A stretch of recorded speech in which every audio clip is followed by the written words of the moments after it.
Hello, it's Julie from the Spellbound Bead Company, and in this short series of videos I'm going to show you how to make a very pretty blossom necklace.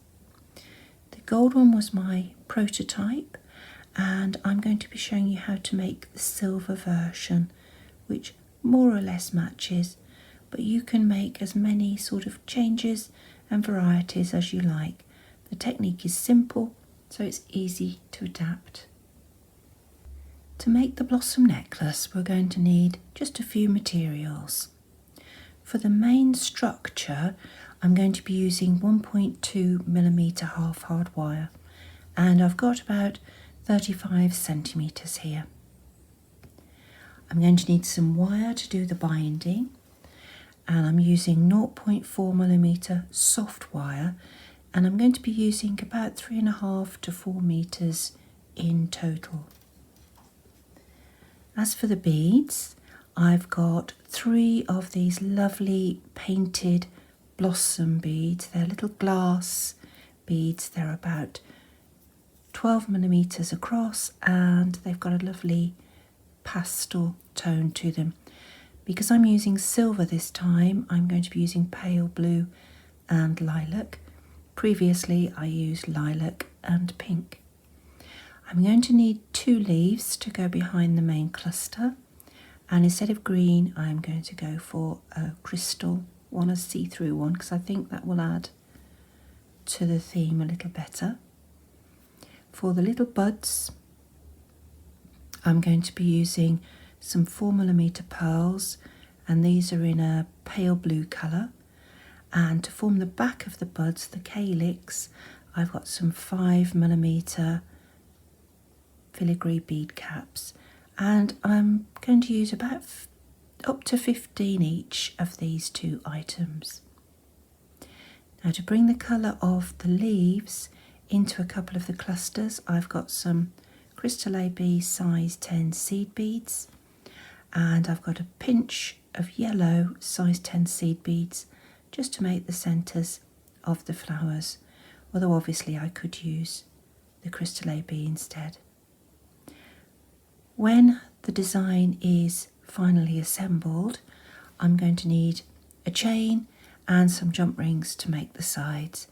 I'm going for a curb chain, and it's already got a clasp set on the end, and I've got a couple of jump rings to make the links. I'm going to clear the decks, and I'll be back to you to show you how to make the supporting structure for the flowers.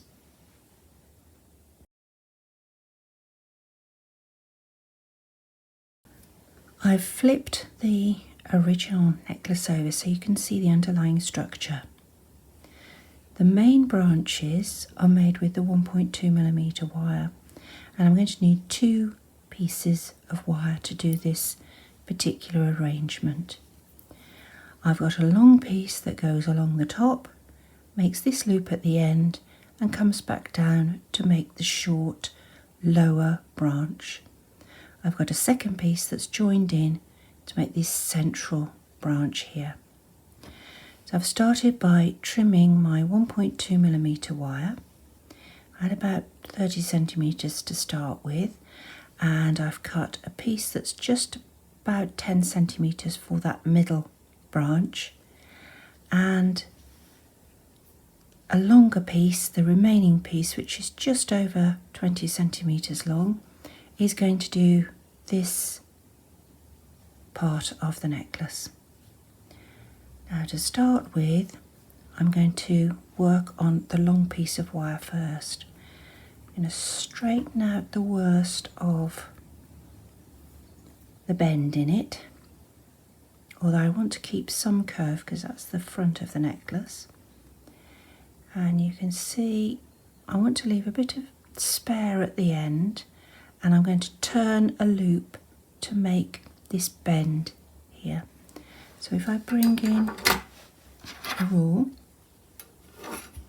you can see that with the curve in the wire, I'm going to position about 11.5 to 12 centimetres along. If you were to straighten that out, it would be nearer 13 centimetres or so. This is quite tough wire to bend, so I'm going to use my round nose pliers, put them at right angles to the curve, and I'm going to bend around to make that end loop. Now you can already see it starting to take up that shape. I want to bring these two sides together a little bit more, and the best way to do that is manipulate them with your fingers. Don't get tools on them because the tools will mark the wire. Okay, so they're running parallel now if I just pinch them together, and you can see that's going to be that section of the support. Now this shorter section here is going to be joined in just at this crossroads here. Now I'm going to put a loop on the end because that will allow me to bind it in more successfully. I don't want a very big loop, I just want one I can bind through, but you'll find you won't be able to make a tiny loop with this wire, it's just not possible. So about 5mm in diameter is about right. Okay, now we can get started. I've got my 0.4mm wire here, and I'm going to cut around about 2 meters to start me off. So I'm just going to trim, and I've got the wire folded in half, so that's the middle of the wire. I want to bind with 2 thicknesses of wire at once. I'm going to bind all the way along until I reach to this point.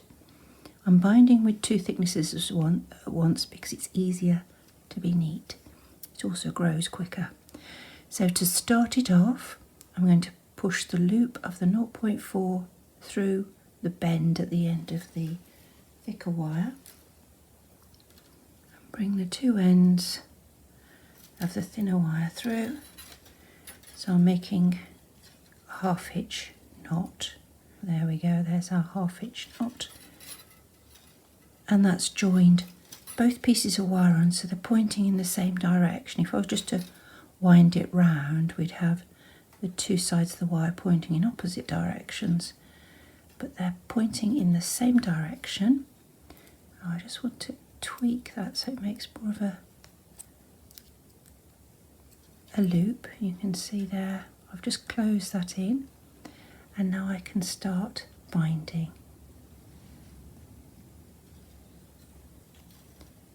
The first little bit needs to be really neat.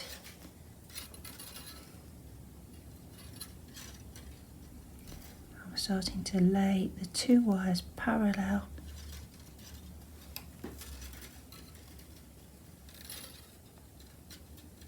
I push it up with my thumbnail to keep the binding nice and tidy.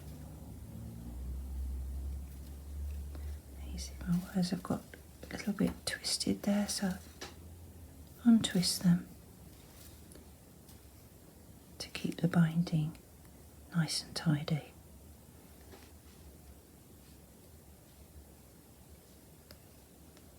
I'm going to continue this binding until I get to this position here.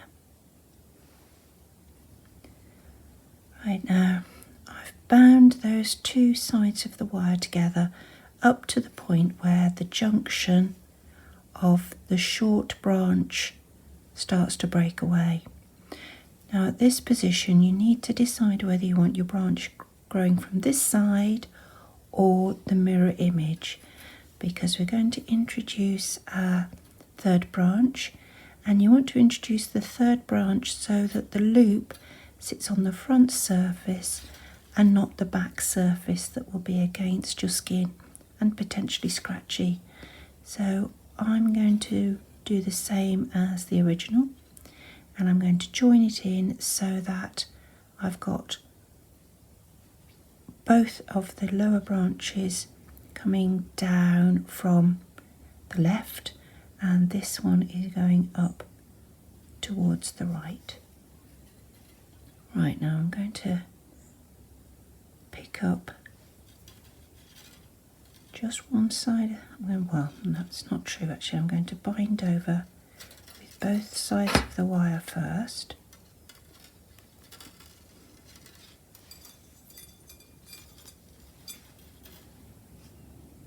Just to get everything attached. And now I'm going to separate the two wires. The two sides of the thinner wire, I should say. There we go. I'm going to leave that top one to go along the top edge, and I'm going to use the lower one to bind these two together. So this is the newly added piece of wire and the original short branch. I'm just binding them together carefully, pushing up with my nail.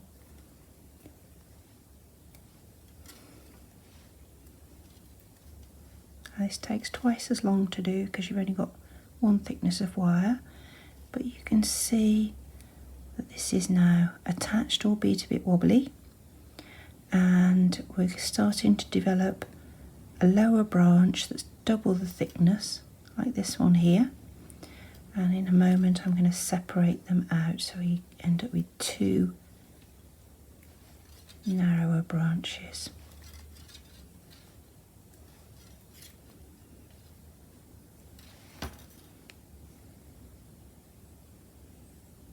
Right, now at some point soon I'm going to separate it out so that this one forms one branch and that forms a second one. If we flip over the original, you can see the same is happening here. That's the two branches joined together and then separating out into the two separate components. So I think that's what I'm going to do about now. I'm not particularly worried about the final position of the branches at the moment, just where they separate. So I'm now going to continue with the 0.4mm wire, but just on the lower branch.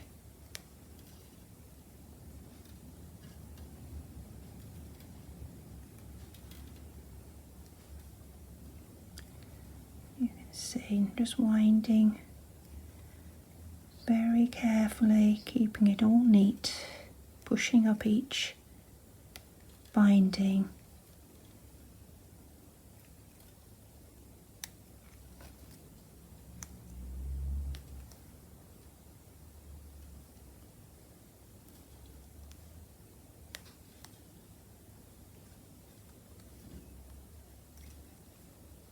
To keep it tidy. Now I'm going to continue binding all the way down here until I reach approximately the same length as I achieved on the first one, which is going to be around about, he said bringing in her rule, you can see there it's about 15 to 16mm. So I'm going to continue binding until I reach to that point. I'm then going to take the piece of wire that we left at the top and I'm going to bind along the top edge in a similar way. You can see here the top edge is bound up to a point where we put on a little cluster. I'm going to work to the same proportions as my original, so I'm going to bind along the top, and you can see from my measurement there it's around about 4 centimetres. So I'm going to stop at 4 centimetres and I'll be back to you. As you can see, I've been binding down on the lowest branch and along the upper branch as well. And if I compare this up to the original, you can see here's the lower branch coming down to approximately where that loop is, and along the upper branch with the other end of the double-ended wire we had here, I've come along to approximately where the first cluster is on the top row of the necklace. So if I flip it over and flip this over, you can now see that that end loop is hidden behind this cluster. This is the top line and I've stopped at the position for the first cluster along there, and this is the bare plain branch that's coming down here. Now I need to start to bind over this plain branch here, and I also want to secure this a little bit more because at the moment it's tending to rotate because it's just a round wire bound to another round wire by a bit of wire. So I've cut myself another length of 0.4mm wire, and I'm going to find the approximate centre, and I'm going to join the centre of the wire on at approximately where this loop is, where the connection to the extra piece of wire is. I'm joining it on in the centre, so that leaves me one end of wire to do the decoration and one end of wire to come down this currently blank branch to do the binding and also to add the bead at the end. Now to stop this rotation, I need to bind that loop firmly onto the branch underneath. So I'm going to pass the wire through the loop, and that allows me to bind it on. Now you want to keep these bindings as neat as possible because obviously it shows on the back of the work. So make as few bindings as you can, but make them precise. You can see there, there's very little showing on the back, and I've stopped that rotation. Right, I'm going to leave this one to do the decoration, and this end of the wire is going to start to come down to bind my branch. Now I've got various bits of wire in the way at the moment, so I'm just going to move them out of the way and start to bring my wire down towards the position I need it to be.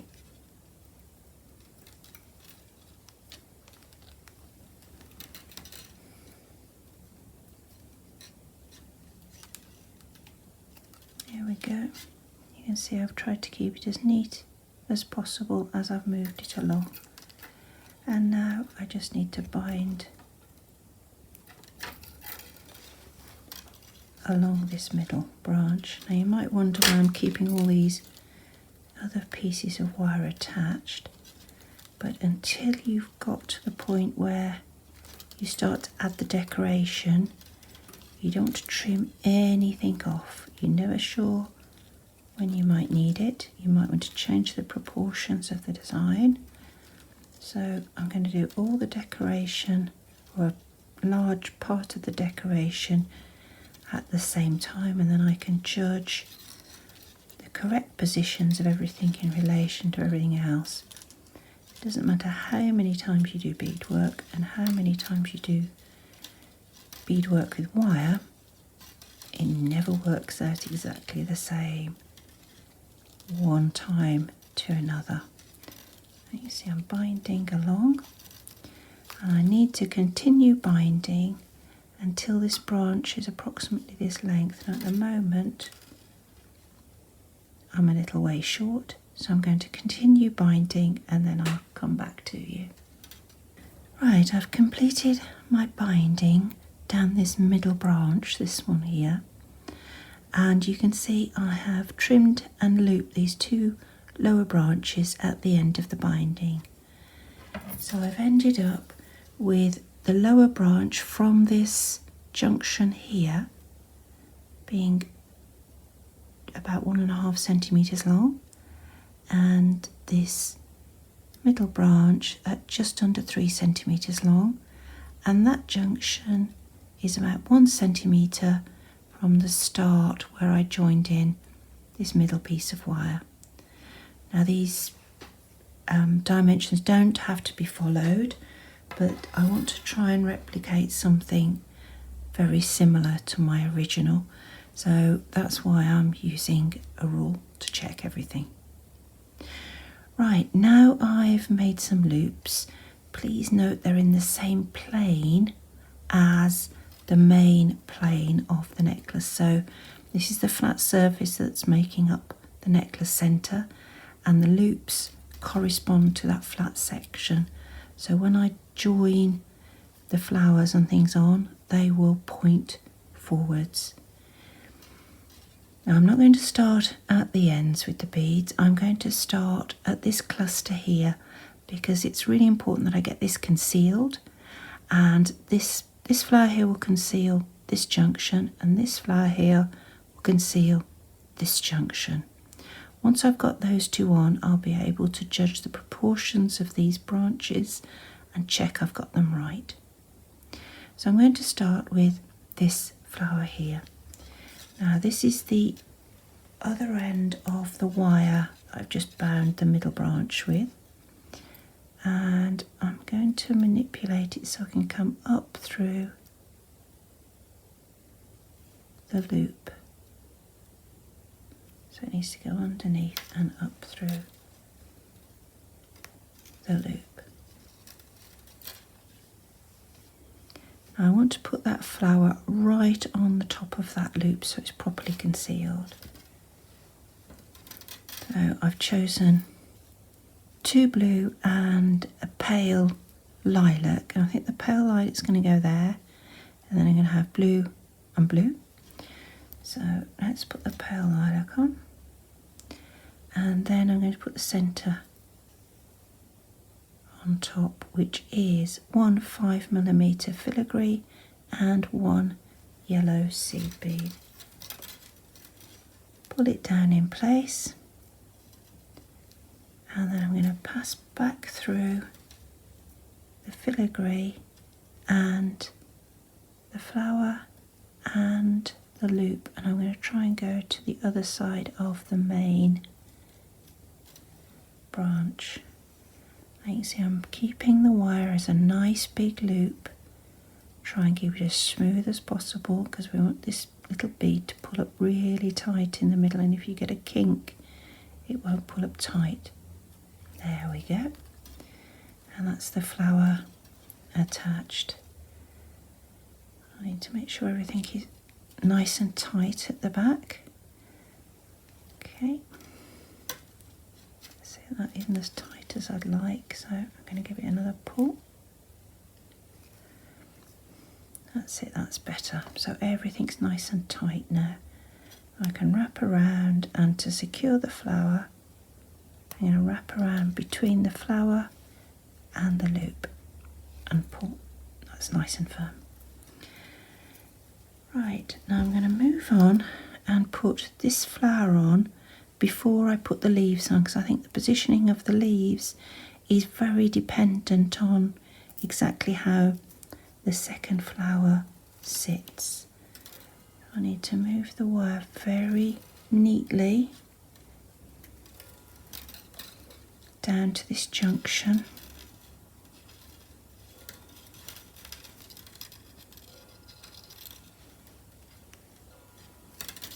Find a good anchoring position at the junction, and we need a flower, we need a filigree, and we need a centre bead.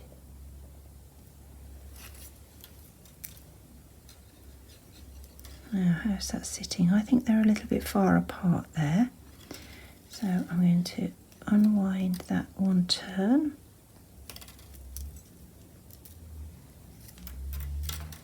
So I'll get the right position. This is where you want to take your time, get the positions right. That's not right either.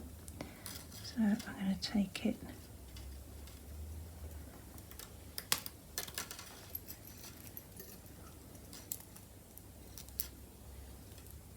that's better. Right, so I've got the flower covering that junction between the two lower branches, and let's pass back through the filigree and the flower, remembering to keep this loop nice and smooth so the wire pulls in nice and tight.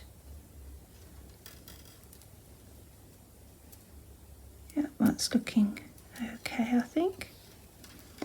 And then I can have a little experiment with my leaves. Now I've put 2 leaves on the recipe. You might find that you need 3, you might find you only need 1. I think that's going to be okay. So I'm going to bring this wire back up and leave it for the moment. I'm mainly leaving it at the moment because the leaves, because they stick out so far, are quite vulnerable to being knocked out of place while you assemble everything else. So leave those till last. Leave that piece of wire attached, and we'll put the other bits of pearls on first, and then we'll come back and put the leaves on. Right, so I'm going to put a cluster of pearls on this loop here. Now the pearls represent little unopened buds, so each pearl sits in a bead filigree, so that is to suggest the calyx. So I'm putting on a bead filigree first, then a pearl bead,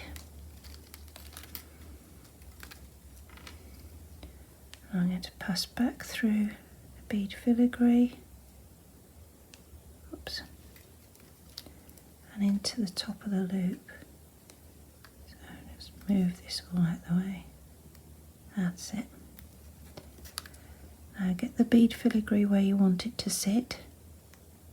Put the pearl in the middle and then gently pull the wire through on a big loop so you can get it in the right place. There we go. That's one. I'm going to wrap around the loop. And I put on a second one.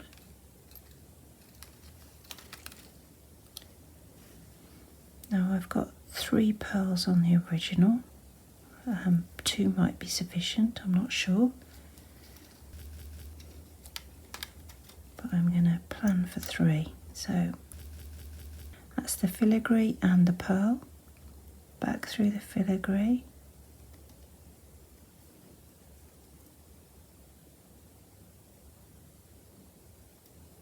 Back through the loop. There we go. Bring the filigree back down. Bring the pearl back down. And then pull the wire through, keeping that nice big smooth loop.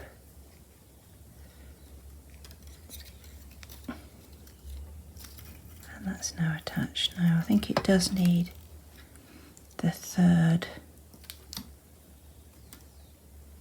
filigree with a pearl.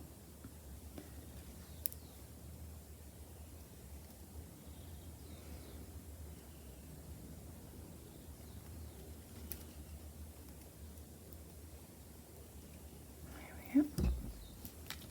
Sorry, I just caught the camera then. So back through the filigree, back through the loop,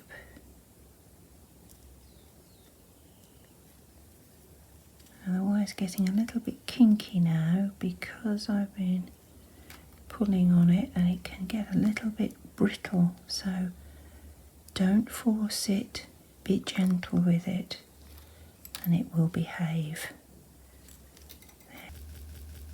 Now I'm not over keen on the way that pearl has ended up because the hole is facing upwards. I'm just going to manipulate it so that it's not showing at the front, and it's these little attention to details that will make your work stand out and look neat and professional. Right, so I've got my little cluster, and to hold it together in a cluster I am going to wrap around just under the bead cups and pull, and that brings them all in nice and tight together.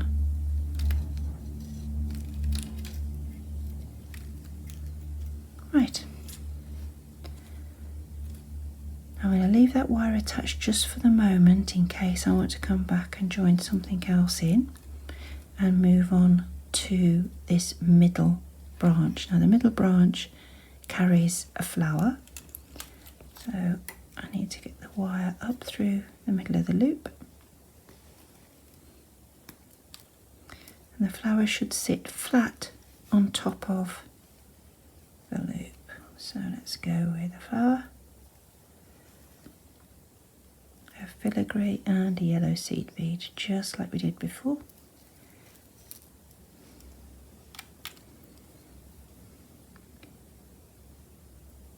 Back down through the filigree, back down through the loop. Let's make sure this pulls in really tight. That's it.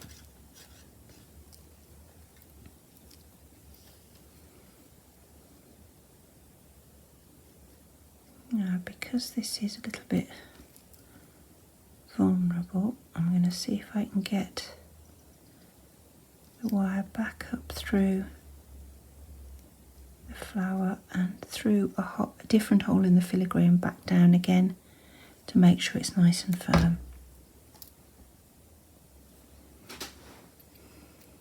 Right, I'm going to secure that one, and then I'm going to move on to this top line and add a cluster of a couple of pearl beads. Once I've got the pearl beads on there, I'll be back to you and show you how to add a tiny leaf and finish off with the final features. As you can see, I've moved on a little way and I have finished securing this flower, and the point at which I'd finished the binding along the top branch, I have made my little cluster, and I've added 2 pearls with 2 filigrees behind and 2 little 3 bead loops to represent little leaves. Now these are made with the size 10 Crystal AB seed beads, but at this point I have actually run out of wire, so I'm going to use this opportunity to show you how to start a new wire, new 0.4mm wire if you need it, and also how to finish off wire ends, because as you can see, these 2 wire ends that were attached to these formerly have been finished off neatly. So to start a new wire, ideally you want to be at a junction where you've got some sort of decoration.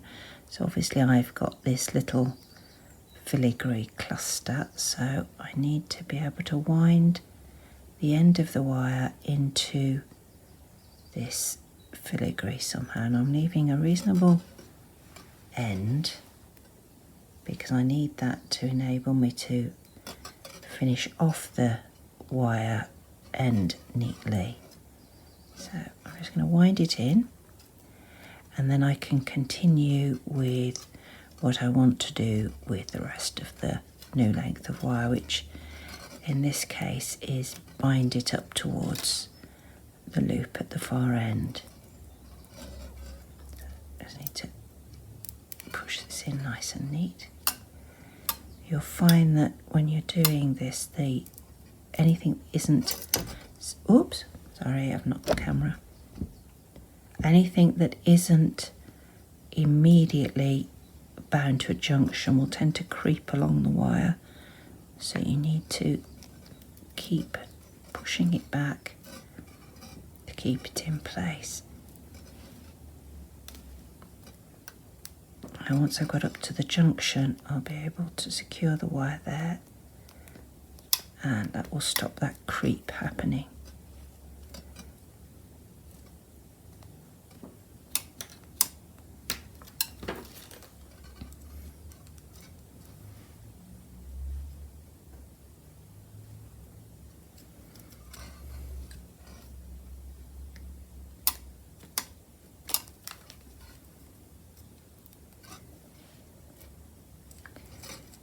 Nearly there. Just need to make sure it's fully filled. Make sure it's nice and neat. There's still a tiny bit to go. There we are. Now if I wind onto the side of the loop, that will help keep it into place. That's it. Now I want to come up the centre of the loop at the base so that I can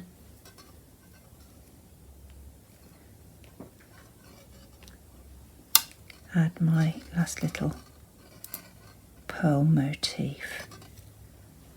I don't want to obstruct the loop because this is where we're going to join on our chain, so it's at the base of the loop I'm adding the filigree and the pearl, and not right in the middle as we did previously.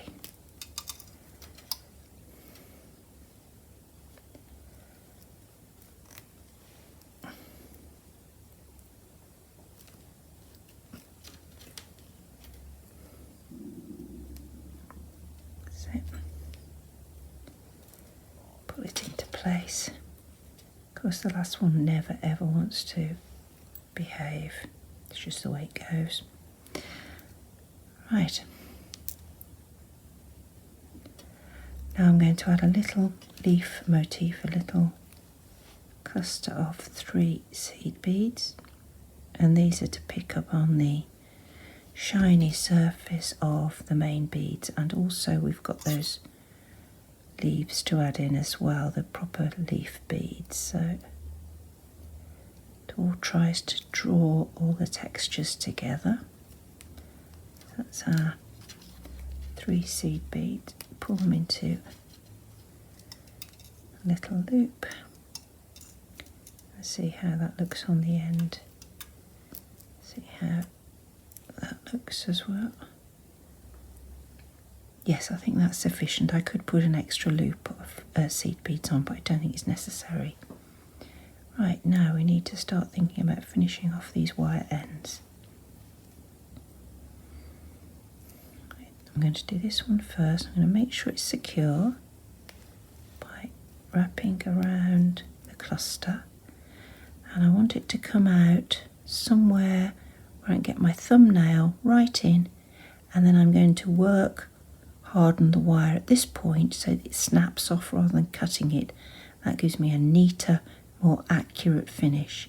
So I'm going to hold on to the end of the wire, pull tightly on it. My thumbnail is against where I want it to break or stop, and I'm going to pull and twist.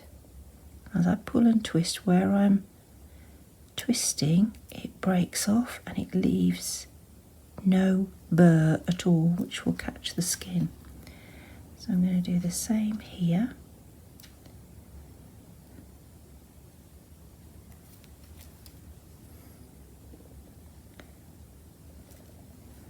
So bring it up. If I can't get my thumbnail in, I can just work against the existing wire, but there we go, that's gone. And I'm just left with one wire end here, which is to attach our leaf beads. I'm going to bring them in, and I'm going to put one leaf there and one leaf there. I need to make sure my wire's in the right place, which I think it is. Now, these particular leaves have a hole that runs all the way through, so I need to bring the wire down the back of the leaf, pinch,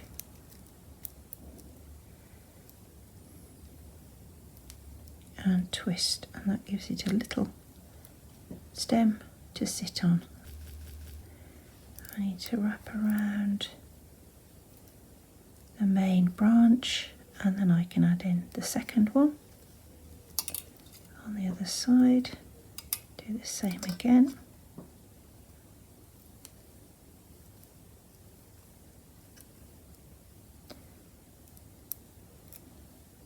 Yeah, that's about right.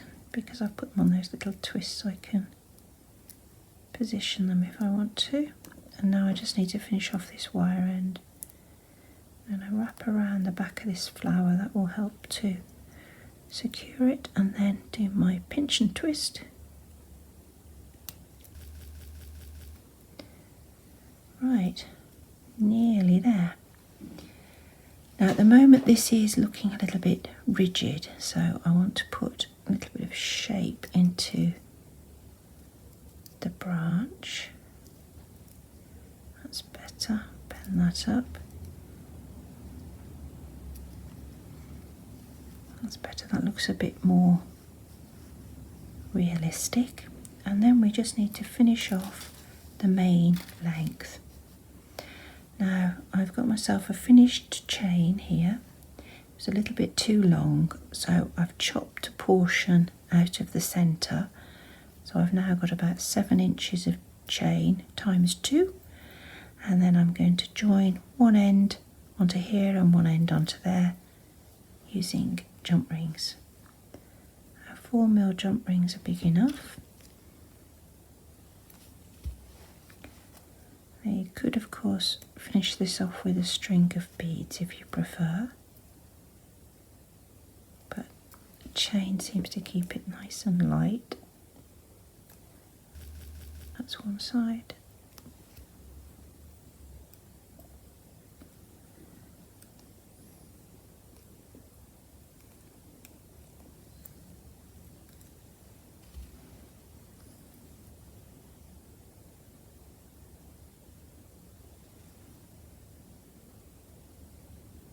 There we are. Second side.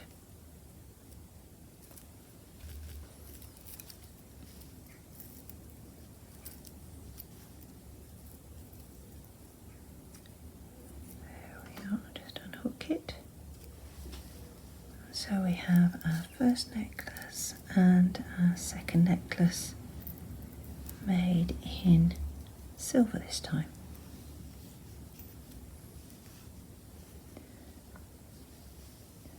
Now you can see they're almost identical apart from the colours, except for the gold one has an extra cluster on this end of the design to cover up the join and to bring that colour further up, but I actually don't think it's necessary on the silver because the silver seems to be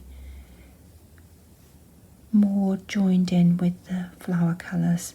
So I'm not going to do it on this one, but if you'd like to, you need about 1 metre of wire, put 0.4mm wire, join the middle onto here, do your cluster and finish off the ends as I've just shown you.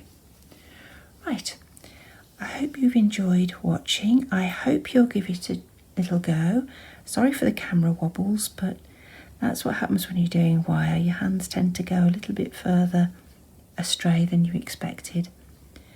Thank you for watching and happy beading.